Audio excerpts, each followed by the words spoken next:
जय हिंद, नमस्कार। मैं प्रभात रोशन आपका स्वागत करता हूं द एग्जाम रूल्स में। दोस्तों, हम देख रहे थे वायुमंडल एटमॉस्फेयर का जो हम सीरीज चला रहे थे क्वेश्चन का, एमसीक्यू का। वो आज लास्ट दिन है, आज आखिरी दिन है और 10 क्वेश्चन बहुत ही महत्वपूर्ण।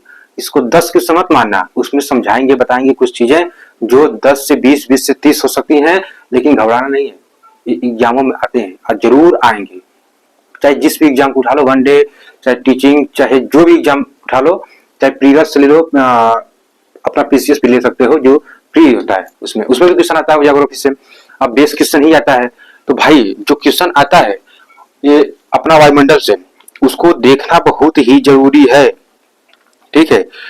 अब भाई इसमें अगर क्वेश्चन आता है तो थोड़ा देखेंगे, तो इसमें अपना ज्योग्राफी का इंपॉर्टेंट क्वेश्चन जो एटमॉस्फेयर से आता है, तो भाई श्री गणेशाय नमः हम लोग कर लेते हैं।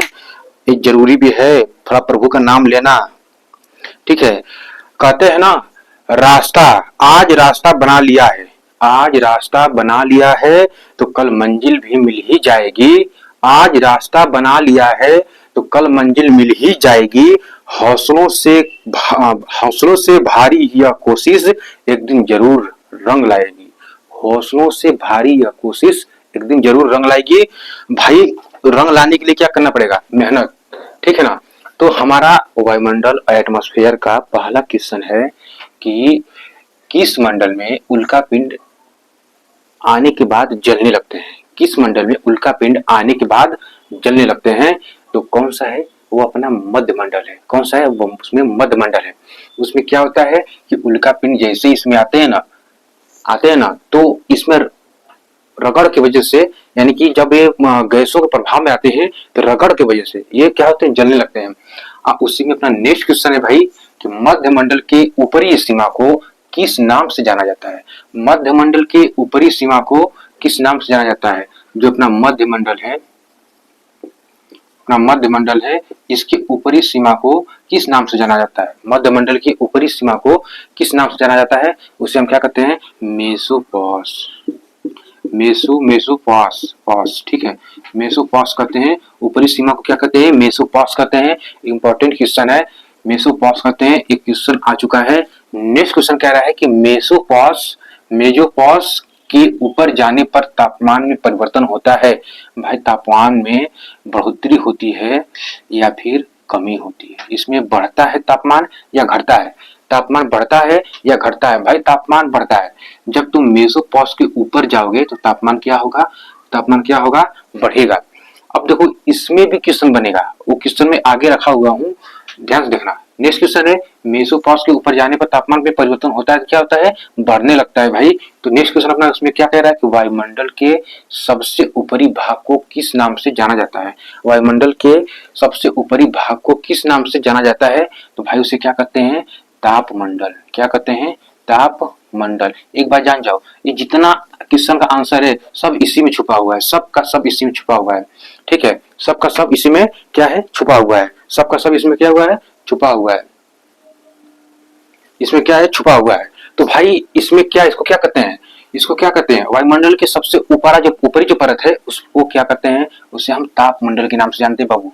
किस नाम से? तापमंडल के नाम से जानते हैं। अपना नेक्स्ट क्वेश्चन कह रहा है, क्या कारण है कि तापमंडल में तापमान ज्यादा होने के बाद भी ताप का अनुभव नहीं होता है? ज्यादा होने के बाद भी ताप का अनुभव नहीं होता है। ज्यादा होने के बाद भी ताप का अनुभव नहीं होता है। क्यों नहीं होता है? क्योंकि इसमें गैसें ना विरल होती हैं। गैसें क्या होती हैं? विरल होती हैं। इसके वजह से भाई देखो, अगर तुम कहीं आग लगा रहे हो या कहीं माचिस की तीली जला रहे हो, तो उस माचिस की तीली को जलने के लिए वहां पे हवा तो होनी जरूरी है ना। हवा, वायुमंडल का एक परिवेश तो बनना जरूरी है ना, एक परिवेश बनना जरूरी है। इसलिए इसमें यहाँ पे क्या है? यहाँ पे अनुभव तो नहीं किया जाता है। क्यों भाई? यहाँ पे गैसें क्या है? विरल है। गैसें क्या है?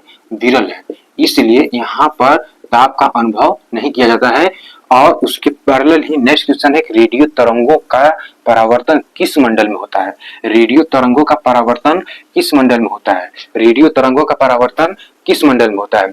भाई कह रहा है कि रेडियो तरंगों का परावर्तन किस मंडल में होता है? तो कौन सा मंडल भाई अपना? वो अपना है आयन मंडल। कौन सा मंडल है? अपना आयन मंडल है। वो आयन मंडल है जिसमें रेडियो तरंगों का परावर्तन होता है। अब नेक्स्ट क्वेश्चन कह रहा है कि आयन मंडल में 4 परतों का नाम क्या है। अब भाई आयन मंडल अलग है, इसमें 4 परतें पाई जाती हैं जिसे हम DEFG के नाम से जानते हैं, DEFG के नाम से जानते हैं। अब इन चारों का अलग अलग काम है, अब इन चारों का अलग अलग काम है, अब इन चारों का अलग अलग काम है। अगर इन चारों का क्या है, अलग अलग काम है। अब इसे हम देखेंगे किसी अन्य वीडियो में, ये थोड़ा सा बड़ा है, ठीक है ना। इसको देखने के लिए हमें पढ़ना पड़ेगा, क्या कहते हैं इसको, ब्रह्मांड पढ़ना पड़ेगा, उसके बाद ही इसको समझ में आएगा इन परतों का महत्व क्या है, इन परतों का मतलब क्या है, इनका क्या काम है, वो समझ में आएगा, ठीक है। अपना नेक्स्ट क्वेश्चन है भाई आयन मंडल।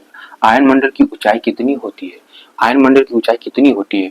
इस आयन मंडल की ऊंचाई बाबू होती है, आयन मंडल की ऊंचाई होती है 80 से 640 किलोमीटर, 80 से 640 किलोमीटर। ये एनसीईआरटी के अकॉर्डिंग है, एनसीईआरटी के अकॉर्डिंग है भाई। 80 से 640 किलोमीटर इसकी क्या है, ऊंचाई है किसकी, आयन मंडल की। अब देखो, अब ये जो क्वेश्चन में अब यहाँ पे रखा हूँ 9वें नंबर पर, एक क्वेश्चन बहुत पहले हो जाना चाहिए था। क्यों भाई, पूछ रहा है कि आयन मंडल ताप मंडल को किन भागों में, कितनी भागों में बांटा गया है। ये क्वेश्चन और पहले होना चाहिए था, लेकिन 9वें नंबर पर है, 9वें नंबर पर भी है तो कोई गड़बड़ नहीं है। तो क्या है, ताप मंडल को कितने भागों में बांटा गया है, 2 भागों में बांटा गया है। वह कौन कौन से 2 भाग हैं, पहला है अपना आयन मंडल, पहला अपना है आयन मंडल, दूसरा है आयतन मंडल, दूसरा है आयतन मंडल, दूसरा है आयतन मंडल, ठीक है ना, आयतन मंडल, दूसरा है आयतन मंडल, ठीक है। अब लास्ट और आखिरी क्वेश्चन आज का और इस टॉपिक का, यानी कि वायुमंडल एटमॉस्फेयर का लास्ट क्वेश्चन है। और बता देते हैं, ब्रह्मांडीय किरणें या ध्रुवीय प्रकाश किस मंडल में देखा जाता है, किस मंडल में देखा जाता है, या किस मंडल में देखा जा सकता है, या किस मंडल में देखा जा सकता है। तो भाई यह है आयतन मंडल में, इसे कहाँ देखा जा सकता है, इसे आयतन मंडल में देखा जा सकता है, इसे आयतन मंडल में देखा जा सकता है। भाई खाली पेट तो न भजन होता है, न पढ़ाई होती है, न कुछ होता है, ठीक है। तो पेट भरा होना चाहिए, ठीक है। जीवन में जो खाली पेट और खाली जेब सिखा देते हैं ना, वो दुनिया का कोई भी यूनिवर्सिटी नहीं सिखा सकता है, दुनिया का कोई भी यूनिवर्सिटी नहीं सिखा सकता है, ठीक है। तो इसलिए खा पी के पढ़ाई करते रहो। फिर मिलेंगे अगले सेशन में, अगले नेक्स्ट चैप्टर में। भाई कहीं मत जाना, इस चैनल को सब्सक्राइब कर लेना, इस चैनल को क्या करना, सब्सक्राइब करना। अब बेल आइकन उसके जस्ट बगल में है, उसको भी दबा लेना ताकि नोटिफिकेशन जल्दी फट से पहुंच जाए तुम्हारे पास। फिर मिलेंगे नेक्स्ट वीडियो में, तब तक के लिए धन्यवाद। और सुनो, अपना और अपने परिवार का ख्याल भी रखना भाई, इंपॉर्टेंट चीज है। फिर मिलेंगे नेक्स्ट वीडियो, तब तक के लिए धन्यवाद। जय हिंद, जय भारत, लव यू इंडिया।